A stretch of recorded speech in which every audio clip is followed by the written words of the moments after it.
கோயம்புத்தூரை சேர்ந்த ஹோட்டல் உரிமையாளர் சங்க தலைவர், கௌரவ தலைவர், மிக நீண்ட அனுபவம் கொண்டவர், ஒரு அனைவராலும் மதிக்கப்படக்கூடிய ஒரு குடும்பத்தை சார்ந்தவர், சமுதாயத்தில் உயர்ந்த நிலையில் இருப்பவர், எனக்கு சகோதரர் மாதிரி. ஏனென்றால் நாங்கள் 2 பேரும் ஒரே ஊர் பக்கம்தான். ஸோ அவர் எழுந்து ஒரு சில கருத்துக்களை தெரிவிக்கிறார். அது ஜிஎஸ்டி பற்றி வித்தியாசம் இருக்குது, காரம் தனியாக ஸ்வீட்டு தனியாக அப்படின்னு அவர் பேசுகிறார். ஜிஎஸ்டி பற்றி என்ன குறைகள் இருந்தாலும் கேட்கறதுக்கு தானே அமைச்சரே வந்திருக்காங்க. அதுக்குன்னு அதிகாரிகளை காலையிலிருந்து அங்கே உட்கார வச்சுருக்காங்க. என்ன குறைகள் இருந்தாலும் சொல்கிறதுக்கு தானே. நாங்கள் குறைகளை கேட்கவே மாட்டோம், நாங்கள் ஜிஎஸ்டி பற்றி என்ன பிரச்சனை இருந்தாலும் கண்டுக்கவே மாட்டோம் அப்படின்னு சொல்கிறது அப்படின்னு சொன்னால் அது வராமல் இருந்திருக்கலாம், அந்த முயற்சி எடுக்காமையே இருந்திருக்கலாமே. ஆனால் ஒரு நல்ல எண்ணத்தோட நம்ம பகுதியினுடைய முன்னேற்றத்திற்காக செய்யணும்னு என்னோட வேண்டுகோளை ஏற்று இந்த மாதிரி ஒரு முயற்சியை பண்ணிட்டு ஒரு மத்திய அமைச்சர் வராங்க. வருகின்ற பொழுது அவங்க கிட்ட ஒரு கருத்தை சொல்றாரு. நீங்கள் எல்லாருமே கோயம்புத்தூர்லேயே தான் இருக்கிறவங்க. அவர் பேசுகின்ற பொழுது இந்த அம்மா, எம்எல்ஏ அம்மா என் கடைக்கு வருவாங்க, ஜிலேபி சாப்பிடுவாங்க, அப்புறம் காஃபி குடிப்பாங்க, அப்புறம் சண்டையும் போடுவாங்க.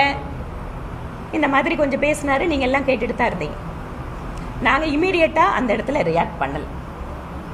நான் கேட்டிருக்க முடியும், நான் உங்கள் கடைக்கு எத்தனை முறை வந்திருக்கேன் இது வரைக்கும், இல்லை எப்பாவது வந்து உங்ககிட்ட நான் சண்டை போட்டிருக்கேனா, இல்லை எத்தனை முறை வந்து நான் ஜிலேபி சாப்பிட்ருக்கேன், நான் என்ன சாப்பிட்ருக்கேன் அப்படின்னா அந்த ஜிலேபியை சொன்னீங்களே, அந்த இது வரைக்கும் நான் அந்த ஜிலேபி சாப்பிட்டதே இல்லை, இதெல்லாம் நான் மேடையிலேயே சொல்லியிருக்க முடியும். நான் அதை விரும்பலை.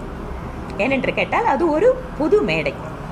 அந்த இடத்துல என்னதான் நான் அவரை மதிக்கக்கூடியவளாக இருந்தாலும், என்னதான் எங்களுக்குள்ள வந்து ஒரு நட்பு அப்படிங்கிறது இருந்தாலும், ஒரு எம்எல்ஏ ஒரு தொழிலதிபர் அப்படிங்கிற ஒரு இது இருந்தால் கூட அந்த இடத்துல நாங்கள் எழுந்து வந்துட்டோம்.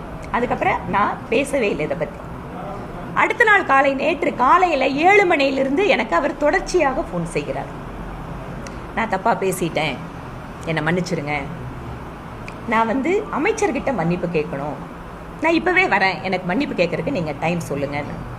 உங்களுக்கு தெரியும், நேற்று காலையில் 10 மணிக்கு இந்துஸ்தான் காலேஜ் ப்ரோக்ராம். அது முடிச்சதுக்கப்புறம் உடனடியாக அரசூர் போய் மெம்பர்ஷிப் சேர்த்துறதுக்கான ப்ரோக்ராம். ஸோ நாங்கள் இருக்கல, காலையில் வாய்ப்பே இல்லை, மதிய லஞ்சுக்கு அப்புறம் பார்க்கலான்னு சொல்கிறோம். ஸோ நாங்கள் ஹோட்டல் வந்தோடனே லஞ்ச் முடிச்சதுக்கப்புறம் உடனே அவர் வராரு. அப்போ கூட 4:30 மணிக்கு உங்களோட ப்ரெஸ் மீட் இருக்குது, 4 மணிக்கு உங்கள் ப்ரெஸ் மீட், அதை கூட சொல்கிறாரு. 4 மணிக்கு ப்ரெஸ் எல்லாம் இருப்பாங்க, நான் முன்னாடியே வந்து உங்களை பார்த்துட்டு போகிறேன்னு சொல்கிறாரு. சரி, ஓகே, உங்கள் விருப்பம், வாங்கன்னு சொல்லி அவர் 2:30 மணிக்கு வர்றாரு. வந்து இந்த மாதிரி நான் வந்து பேசின விஷயம் தவறு தான், நான் உங்களுக்கு தர்ம சங்கடத்தை ஏற்படுத்திட்டேன், இதெல்லாம் சோஷியல் மீடியாவில் வைரலாக வேறு மாதிரி போயிடுச்சு, ஜிஎஸ்டியில் எனக்கு கருத்துக்கள் இருந்தால் கூட நீங்கள் வாய்ப்பு கொடுத்துருக்கீங்க, நீங்கள் காமர்ஸில் இருந்த போது இருந்து கூட இங்கே வந்து நான் உங்களை பார்த்துருக்கேன், அதனால் இந்த மாதிரி தப்பாக போன ஒரு விஷயம் நீங்கள் மனசு புண்பட்டு இருந்தால் நான் வருத்தம் தெரிவிச்சுக்கிறேன், மன்னிப்பு கேட்குறேன் அப்படின்னு சொல்லிட்டு, நான் ஆர்எஸ்எஸ்ஸை சார்ந்தவன், என்னோட குடும்பத்தோட தொடர்பு அப்படிங்கிறதெல்லாம் எங்ககிட்ட சொல்கிறார். ஓகே. அதுக்கப்புறம் மேடம் சொல்கிறாங்க, அந்த வீடியோவும் இருக்குது, ஜிஎஸ்டி பற்றி நீங்கள் என்ன வேணால் சொல்லுங்கள், ஜிஎஸ்டி பற்றி நீங்கள் என்ன கருத்து சொல்கிறதுக்கும் உங்களுக்கு உரிமை இருக்குது, அதை கேட்டு பதில் சொல்கிறதுக்கு எனக்கும் கடமை இருக்குது. ஆனால் உங்களோட எம்எல்ஏ, அது ஒரு பெண் எம்எல்ஏ, அவங்க வந்து உங்கள் கடையில் என்னென்னவெல்லாம் சாப்பிட்டாங்க, ஒரு வாடிக்கையாளர் என்னென்னவெல்லாம் சாப்பிட்றாங்கன்னு சொல்லலாமா? அது முறையா? உங்கள் ஹோட்டலுக்கு வந்து அடுத்த முறை 10 பேர்த்தோட யாராவது சாப்பிட வந்தா நீங்கள் அதையெல்லாம் பார்த்துட்டு இருப்பீங்களான்னு தோணாதா அப்படின்னு மட்டும்தான் கேட்குறாங்க. உடனே அதுக்கு அவர் சொல்கிறாரு, எங்கிட்டும் மன்னிப்பு கேட்குறாரு, மன்னிச்சுக்கணுமா, நீங்கள் சகோதரி மாதிரி தான், ஆனால் ஏதோ அந்த நேரத்தில் நான் அப்படி பேசிட்டேன் அப்படின்னு எங்கிட்ட சொல்கிறாரு.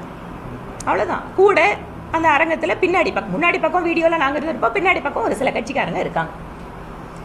ஆனால் இந்த வீடியோவுக்கு பின்னாடி அதை ஒரு சில கட்சியினுடைய சமூக ஊடக பக்கத்தில் பகிர்ந்துருக்கிறாங்க. ஏனென்றால் அவ்வளவு ஒரு பொது மேடையில் வச்சு நம்ம எம்எல்ஏவை நம்ம கட்சிக்காரங்களை சொல்லிட்டாங்க அப்படிங்கிற ஒரு வருத்தம் எங்கள் கட்சிக்காரங்களுக்கு இருக்குது.